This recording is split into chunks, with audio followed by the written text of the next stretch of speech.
आइए बच्चों, मैं संजोता पाटिल आप सबको फिर से मेरे चैनल पे स्वागत करती हूँ।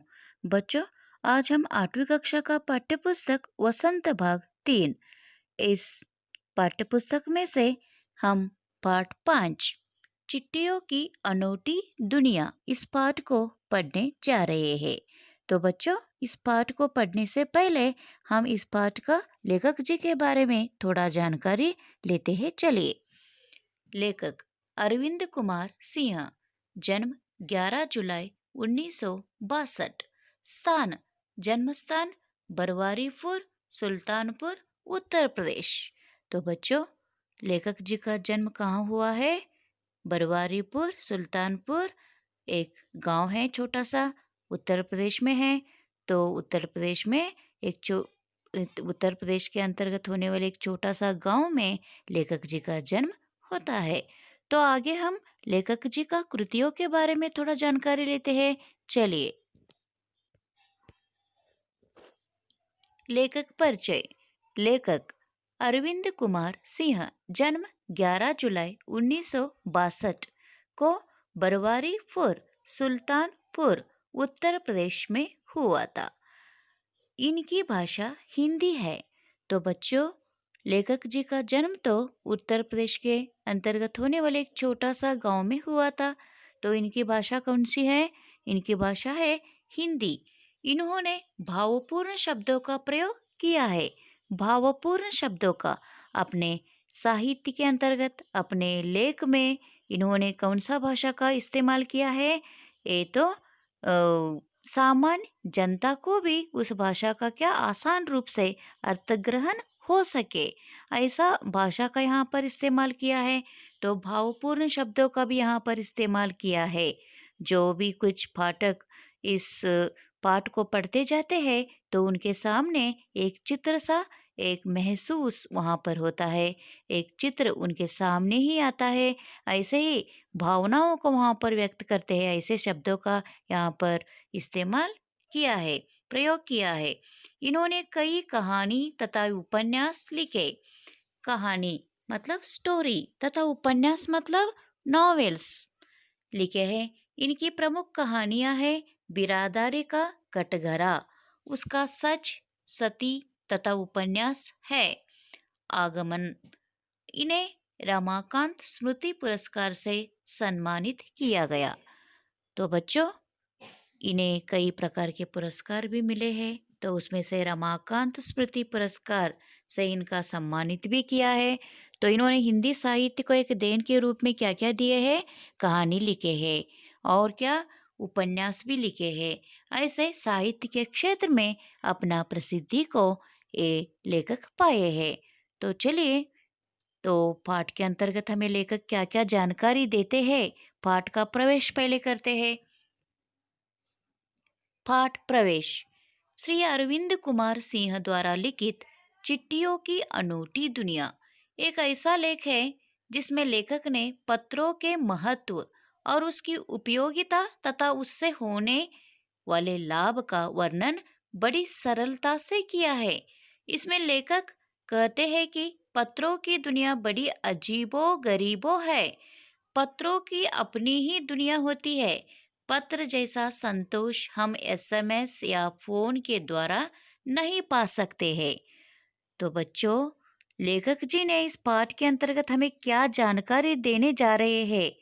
तो यहाँ पर जानकारी देते हैं, पत्र का जमाना तो अभी गया, अभी तो मोबाइल फोन का जमाना आ गया है। तो हम सभी लोग व्हाट्सएप के ऊपर क्या करते हैं? मैसेजेस भेजते हैं।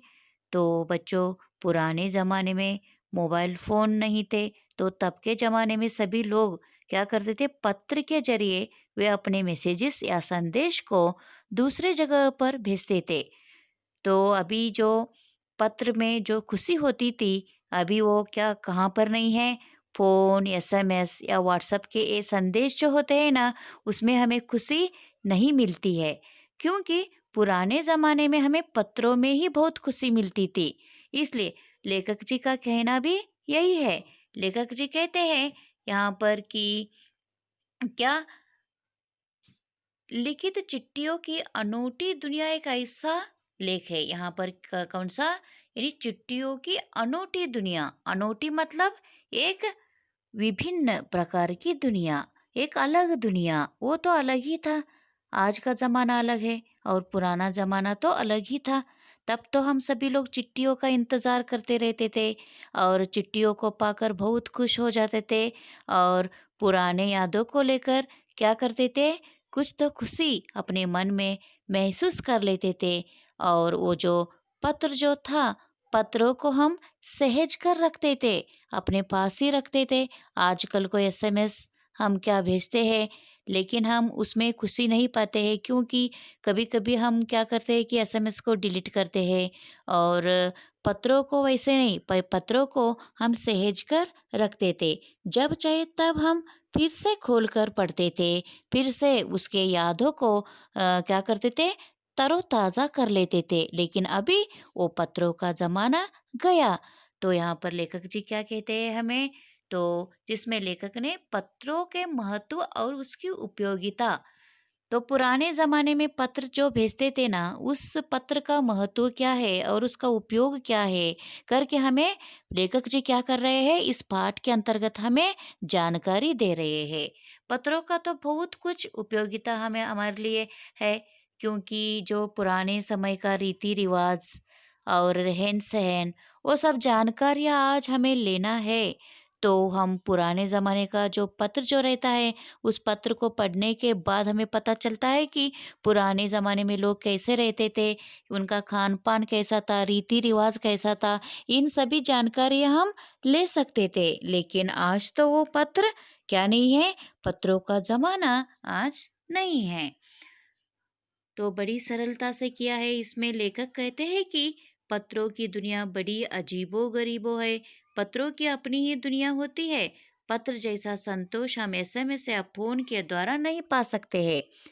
तो लेखक जी का भी कहना क्या है, पत्र से जितना हम खुश हो जाते थे, उस पत्रों को, चिट्ठियों को पाकर, उतने ही हम आज एसएमएस या व्हाट्सएप में मैसेज भेजते हैं। उससे हम खुशी पाते हैं क्या? पाते नहीं हैं। तो आगे क्या हमें लेखक जी क्या बताते हैं, देखते हैं, चलिए। सारी दुनिया का साहित्य पत्रों पर आधारित है। पत्र अनेक यादों को सहेज कर रखते हैं। तो यहाँ पर लेखक जी हमें क्या बताते हैं, पत्र जो है वो अलग ही था, क्योंकि पत्रों का उपयोग जो है बहुत अलग-अलग तरीके से हम करते थे। यहाँ पर साहित्यिक क्षेत्रों में अगर साहित्य का विकास होना है, तो भी पत्रों के ज़रिए हम कुछ लेख को लिखते थे और जो पुराने यादों को भी क्या तरोताज़ा करते थे और यादों को सहेज कर भी रखते थे। जो भी कुछ एक व्यक्ति मर गया समझो, उसका यादें, उसका लिखा हुआ पत्र जो है, वो सहेज कर रख कर आज भी हम पढ़कर फिर से उस भावनाओं को क्या करते थे, तरोताज़ा करते थे। लेकिन एसएमएस या इस मैसेजेस में हम वो फिर से बार-बार पढ़कर तो हम तरोताज़ा नहीं कर सकते, क्योंकि वो तो कभी-कभी हम डिलीट कर सकते हैं, है ना? इसलिए कि पत्र ही क्या है, पत्र को हम सहेज कर रख कर उसके यादों को हम क्या एक ताज़ा कर सकते थे, करके ऐसे यहाँ पर लेखक जी हमें बताते हैं। नेहरू जी के इंदिरा के नाम लिखे पत्र लोगों के प्रेरणा स्रोत है। सैनिकों से लेकर गरीब बस्ती में रहने वाले सभी की पत्रों का इंतजार रहता है। आज भी महान हस्तियों के पत्र संग्रहालय में सहेज कर रखे हैं।